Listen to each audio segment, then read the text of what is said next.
Hey, what's going on with you, everybody? I'm your man, Aaron Arnold. And I'm Lindsay Arnold, and we are the owners of Powerhouse Couple for Life, and located in Indianapolis, Indiana. We are here to share nuggets again tonight Yeah, in regards to our relationships, our marriages, and everything that makes life wonderful.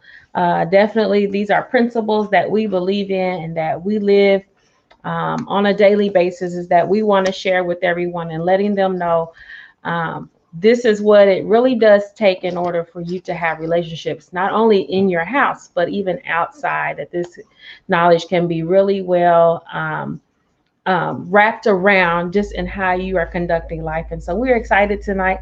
We're talking about the four horsemen of the relationship. And this yeah, is something that the Gottman Institute, it's one of the most well-known relationship research organizations that really addresses how to make relationships work. And they've done what they call a love lab, and really been able to pinpoint, like based off of your conflict styles, like whether you will make it or not. And yeah, that's really like how much they researched this stuff.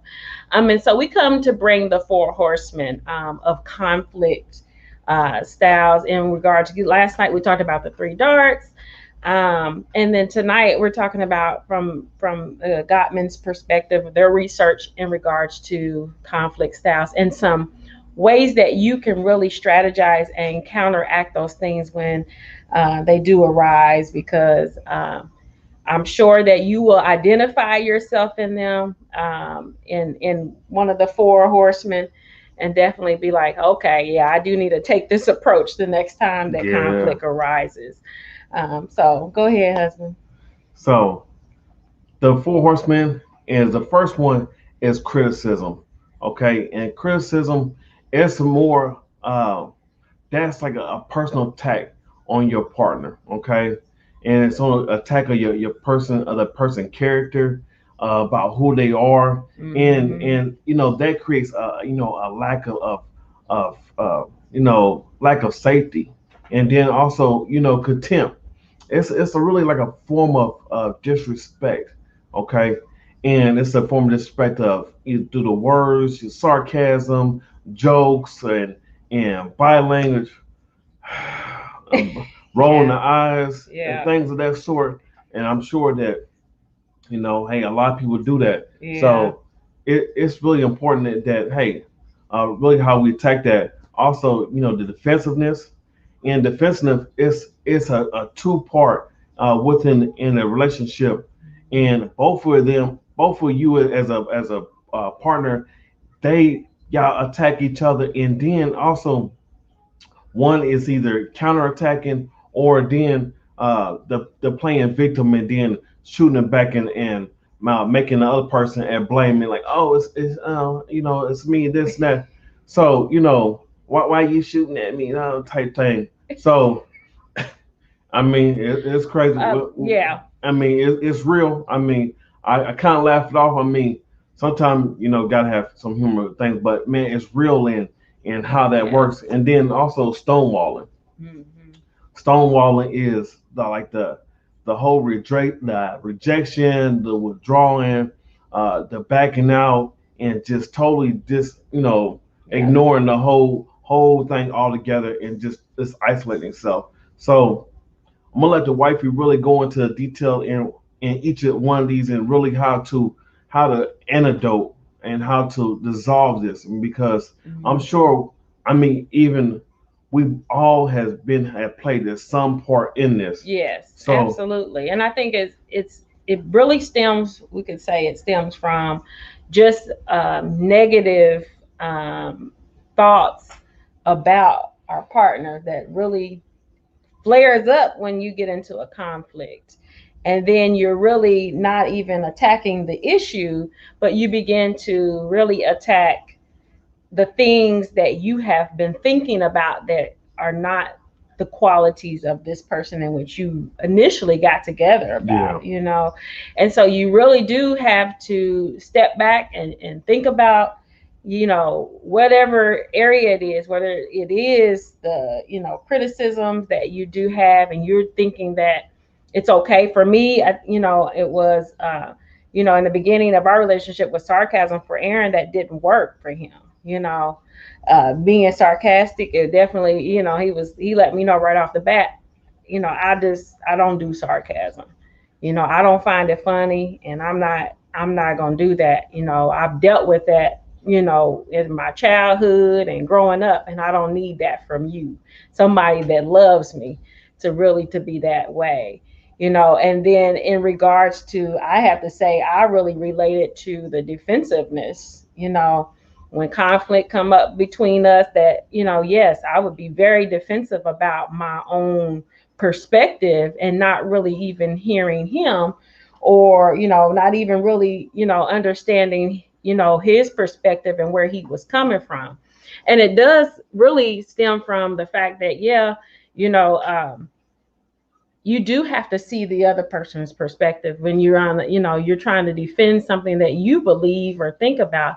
But at the end of the day, the whole conflict is that everybody wants to be understood in it. I want you to understand me, and you want me to understand you. So only way we're gonna get understanding is if we eliminate all the four horsemen, and we really come to it with a clear mind. Yeah. And you're really coming with an intent to really talk these things out. That's the initial, I think, the end result that you really do want to desire to get. Yeah. And so like I said, I can admit that, yes, very defensive. And then stonewalling, he would say, well, why every time we get in a conflict, you the next day you don't never come and talk to me, or you don't want to be around, or you don't want to, and I'm like, I didn't realize it. Well, my thoughts was, yeah, you're probably still mad at me. I don't like to make people mad, and I don't want you to be mad at me. So the best thing for me to do is just distance myself. And I didn't realize, like, that wasn't the way to approach it. Yeah. It was more for him. He wanted to be head on with the situations, because we have, expressed, yes, these little small foxes end up, killing the vine. So we really wanted to address it head on. For him, it's like, yes, you got to definitely get done, get a resolve, and let's get moving forward. And so for me, I was thinking, okay, well, we done resolved it. Whenever the conflict happened, for me to come back and address it again, okay, that's not something I want to relive.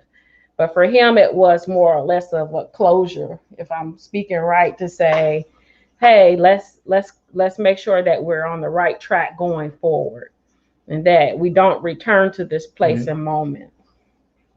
Yeah, and it's so important that you having a resolve about really understanding each other and wanting to hear the other person and about where they coming from, their hurt, so that they can hear you and where you coming from. Yes. So I mean, hey, in order to get everything growing, hey, plant that seed first. You know what? Let me hear you out. I'm gonna listen to you. I'm not gonna interrupt you, and I'm gonna be patient, and I'm gonna ask some questions that help. Hey, is this what you're saying? And are you feeling like this? Where Mm-hmm. you coming from? And really, like, okay, hey, I apologize, or making that apology and saying, you know what can I do better next time and going forward? And also, King Solomon, one of the wisest people, say, you know what, the best way and to resolving conflict is with a soft voice, not, hey, why you there? Why? You like, oh, now what I mean, you both gonna be going rah, rah, rah, rah, rah, rah, rah, but Yeah. a soft tone. Yeah. What I mean? Okay, hey, I hear you. Yeah. What I mean? And it's crazy, but it works though. It does, absolutely. And I think that is one of those tactics that we definitely have to say, or strategies that you have to put in place. Yes, you start off with a soft tone in the way that you're addressing something that is conflicting in what's happening or in a situation. I know that they are suggesting that, yes, you definitely say, I feel this way. Yeah. I feel this way about this situation, that you using an emotion, so that the person really does think, knows how you really feel. What's the experience that Hmm. you're having on the other side of the situation. And like I said, I think when you do address it that way, it does let people say, "Oh, okay, yeah, let me take a step back because you really are feeling, this way. This is what you're experiencing on this side of the Yeah, conflict." And I don't think we ever see that, and so you never get to a solution. But you can never get to the solution unless you really understand each other, yeah, and that's the main goal for us. We get understanding. And once you get an understanding, then you can say that you have a solution. Would you a- agree? absolutely. Yeah, and so that's the thing about really addressing these four horsemen is definitely have that startup, getting that understanding, building that culture of appreciation. We got to focus on the positive aspects, the qualities of our mate, not the things that irritate you or the negative things, but when you addressing it from building a culture of appreciation and really saying, okay, despite these negative things, the positives outweigh that, and this is what I'm going to focus on. This is how I'm going to address everything within our household is appreciation. Yeah, absolutely. So and then taking that responsibility, as he said, I'm on the defensive. I had to initially say I'm sorry immediately, and get to taking that responsibility. Even those words, I take my responsibility for that. That really does bring about resolve. Man, That you can own up to it, and it makes a difference. And then if it comes to that part where you're really stonewalling and you just distancing yourself, that you really I think if that comes about, if that relationship, that conflict is really getting to a point of uh you're not getting anywhere, that yeah, for me, I get emotionally overwhelmed. I'm a crier at the end of the day, and like I don't like nobody to get on me about anything, so I'm gonna cry, cry baby. about anything. And it's like, okay, yeah, that's it. It really overwhelms me emotionally. So it is for me to say, hey, yeah, I gotta take a moment because otherwise I just shut down completely. And then I'm just, they're like, okay, well, how do I figure this out at this moment? So, like I said, I think that really does just kind of bring those two pieces together. Definitely re-listen to this again if you need to, in order for you to really see, hey, where you're fitting in at, and how you can go about putting in those strategies into your relationship, because it really is important in conflict that you're getting resolved, but Mm, most of all, we're getting understanding with one man, another. absolutely. you know So, yeah, if you don't get that part, and like I said, you got to kind of identify yourself. You know what I mean, and identify your mate. So you're like, oh, okay, I see where they're coming from, and yes. that's so important. I mean, first of all, in your relationship at home, but then everywhere else. And once you understand yourself and how other people do, then you can navigate the waters like you need to, and it's going to move with a smoother flow and go forward. But hey, Yes.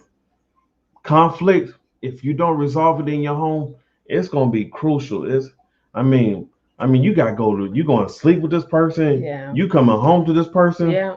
And So, never go to sleep without resolving it. That's the one don't thing. man, That's our principle for us. We don't go to sleep without resolving it or making sure the other person is okay, and that there's still nothing else on their mind. So make sure you doing those things, because there's no reason for it to spill over into the next day or for weeks to let me go. tell you this. That's cause Yeah, go ahead. man, think about it like this. You sleep on an argument, it's like leaving something on the stove all night on high. Or whatever temperature you leave it on, man, that mug gonna be burnt up in the morning. It had the all chance all night to stew over it and cook and stick to it. Hey, it's gonna be a lot harder to put that fire out. So, hey, we love you. Resolve it with at home, and man, let's get these force horses and knock them off their horse. All right, all right. Take care. We love you. Love you. All right, bye bye. Bye.